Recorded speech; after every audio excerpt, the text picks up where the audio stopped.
Assalamualaikum warahmatullahi wabarakatuh. Nama saya Nur Afizah binti Rozali dan nama matrik saya 202109. Dan rakan saya Zulaika binti Abdul Hamid, nombor matrik 204143. Hari ini kami akan membentangkan tentang pelan pembangunan induk. Kami memilih lokasi di Bukit Fraser, Pahang. Kami memilih lokasi ini kerana Fraser Hill merupakan satu kawasan peranginan tanah tinggi yang sangat menarik dan hawa udaranya dingin serta pengekalan ciri-ciri kolonial masa lalu. Kawasan ini juga merupakan satu kawasan pelancongan tanah tinggi yang bersumberkan alam semula jadi. Oleh itu, memang ramai yang akan datang untuk melancong dan berekreasi di Fraser Hill. Seterusnya,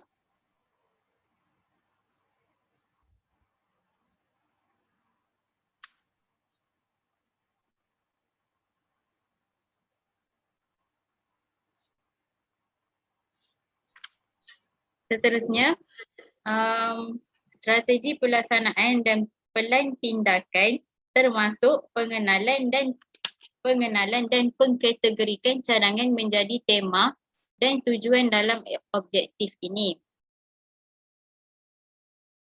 Objektif utama kajian ini adalah mengenal pasti konsep pengurusan dan penerimaan pengunjung ke Fraser Hill serta mencadangkan langkah-langkah penambahbaikan.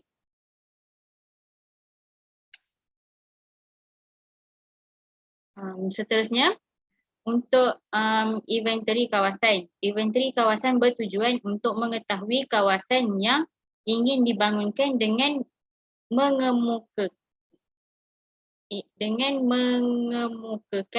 pelbagai indikator, antaranya adalah ROS, GIS, VERP, LAC, ORP dan Public Participation Spectrum. Dalam kajian ini, kami menggunakan 3 pelan induk iaitu moden, semi-moden dan primitif bermotor. Dalam kajian ini juga, kami banyak menggunakan indikator ROS, GIS dan LAC. Sebagai contoh, untuk ROS ini bertujuan untuk meningkatkan penyertaan pengguna dan menarik minat mereka dalam melakukan aktiviti rekreasi.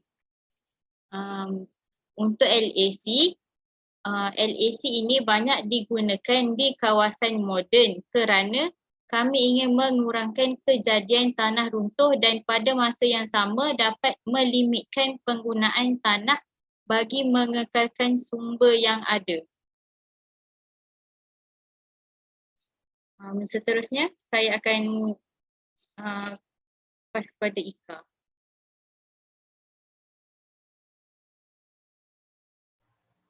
Next slide. Assalamualaikum, saya Zulaika. Okey, seterusnya saya akan membentangkan tentang cara untuk mendapatkan maklum balas. Maklum balas ini penting untuk mengetahui kehendak pengunjung dan komuniti di kawasan sekitar dan kawasan setempat lah. Dan yang pertama adalah melalui temu bual. Melalui maklum balas temu bual ini dibuat secara bersemuka dengan penduduk setempat dan pengunjung. Kaedah ini adalah dapat maklumat dengan lebih tepat dan cepat. Yang kedua adalah melalui maklum balas online. Sebagai contohnya menggunakan medium Google Form dan dengan cara ini juga lebih cepat, mudah dan efisien. Yang ketiga adalah melalui website. Seperti mana yang kita tahu, semua orang sudah mempunyai handphone dan segala maklumat dapat dicapai hanya di hujung jari sahaja. Dengan ini, melalui website, pengunjung akan dapat maklumat dengan lebih cepat. Seterusnya, kami membuat pelbagai penyelesaian alternatif untuk menyelesaikan masalah penggunaan tanah. Sebagai contoh, pada kawasan moden kami menggunakan LAC iaitu Limit of Acceptable Change kerana kami mahu melimitkan penggunaan tanah dan mengelakkan kemusnahan keindahan alam semula jadi yang sedia ada di Bukit Fraser.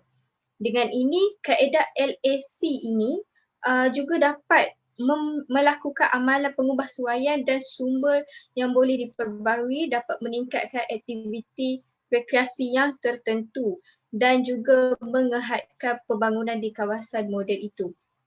Dengan kaedah LAC ini juga, ia dapat mengurangkan impak tanah runtuh dan pada masa yang sama, ia juga dapat mengekalkan kelestarian kawasan tumbuhan hijau dan unsur-unsur semula jadi yang sudah ada di kawasan moden Bukit Fraser Hill itu. Next slide.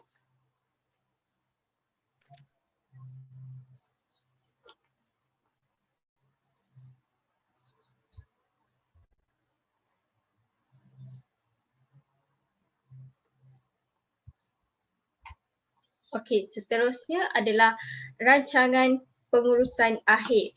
Okey, rancangan pengurusan akhir ini adalah langkah yang pertama adalah mengenal pasti sumber yang perlu dikekalkan.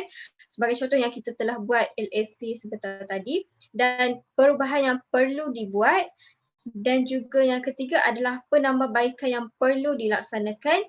Yang keempat adalah cara yang mengurangkan impak kawasan dan yang terakhir adalah perlu ada matlamat, objektif dan juga cadangan pelaksanaan. Dan kesimpulannya, kaedah pengurusan impak dalam strategi pelaksanaan dan pelantidakan ini perlu dititik beratkan dan diambil kira dalam segala hal bagi memastikan keindahan dan keunikan alam semula jadi di kawasan Bukit Fraser Hill akan dapat dikekalkan. Itu sahaja daripada kumpulan kami. Sekian, terima kasih. Sekian, terima kasih.